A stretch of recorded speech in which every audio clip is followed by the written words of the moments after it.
Hi everyone, Jarrell here. Just doing a check-in. I'm driving on the way to the hospital where I volunteered to play music for cancer patients, and I ran out of time. I was trying to record a video last night, so I wanted to let you all know that I've submitted Silver Falls Guardians and Metal Exterminators S for the Nintendo Switch, so I'm very excited about that. I've been working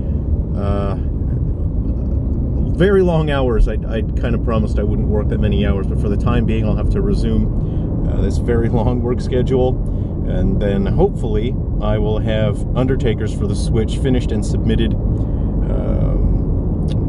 hopefully within about a week and a half at this point, and then I'll be working on the remaster for for Gaiden Deathly Delusion Destroyers plus Ruby River, bringing that to the Switch. I keep hearing from more and more people that are enjoying the original launch on the 3DS, but I'm hearing from people that are saying that they just didn't have a chance to get it, or they found out about that game too late, or people in Europe that were not able to get it. And I keep hearing from more and more people. I ran a poll and asked if people were all right. You know, is it okay with you guys if I bring Deathly Delusion Destroyers and Ruby River to the Switch? It was overwhelmingly, the answer was yes. And I know that people want to have that exclusive to the 3DS because it's the very last 3DS game, but there's just so many people that didn't get a chance to play it for any number of reasons.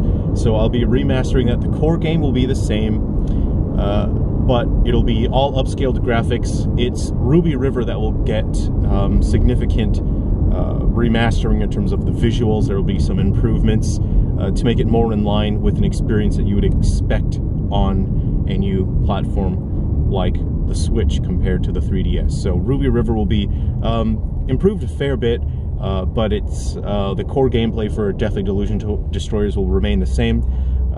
You'll be able to use the normal standard controls to play the game. So on the 3DS you require the touchscreen.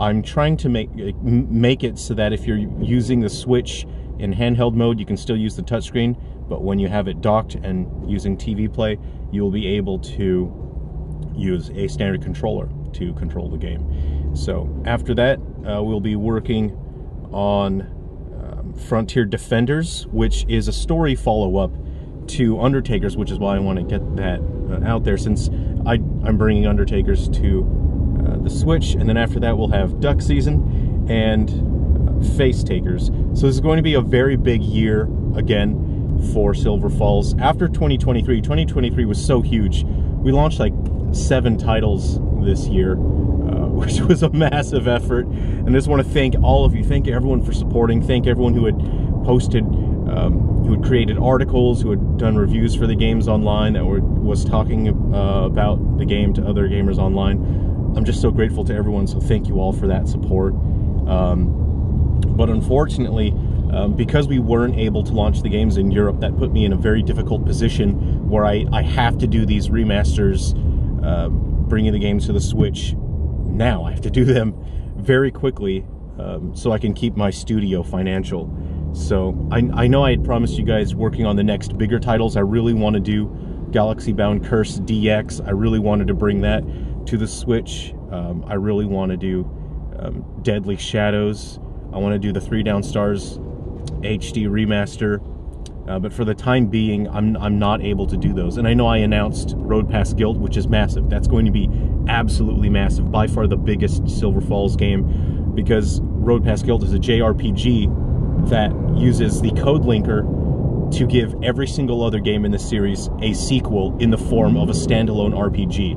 It's huge. It's just going to be massive. So many people keep messaging me and asking, like, whoa, what happens after Gaiden Deathly Delusion Destroyers, after the story wraps up and there just suddenly stops? The answer to that question will be, you'll find out when Road Past Guilt comes out. You use code linker to connect Gaiden Deathly Delusion Destroyers to Road Past Guilt, and then you play through the rest of the story in the form of a JRPG, and it will be like that for every other game in the series. So I just want to thank everyone. That's where we are right now. That's what is on the schedule. Oh, I forgot to mention Gaiden for the Wii U that I didn't get to release because I just ran out of time. I was doing so many games simultaneously. it was insane to even attempt that many games. So unfortunately, like Gaiden for the Wii U was almost finished. It was like 90% complete. But unfortunately, I just couldn't get that finished and launched in time. All of these games need a significant amount of testing and polishing. So I'm bringing that to the Switch. Let's see here. And people have been asking about Vicarious Brothers, which is one of the canceled games for the 3DS.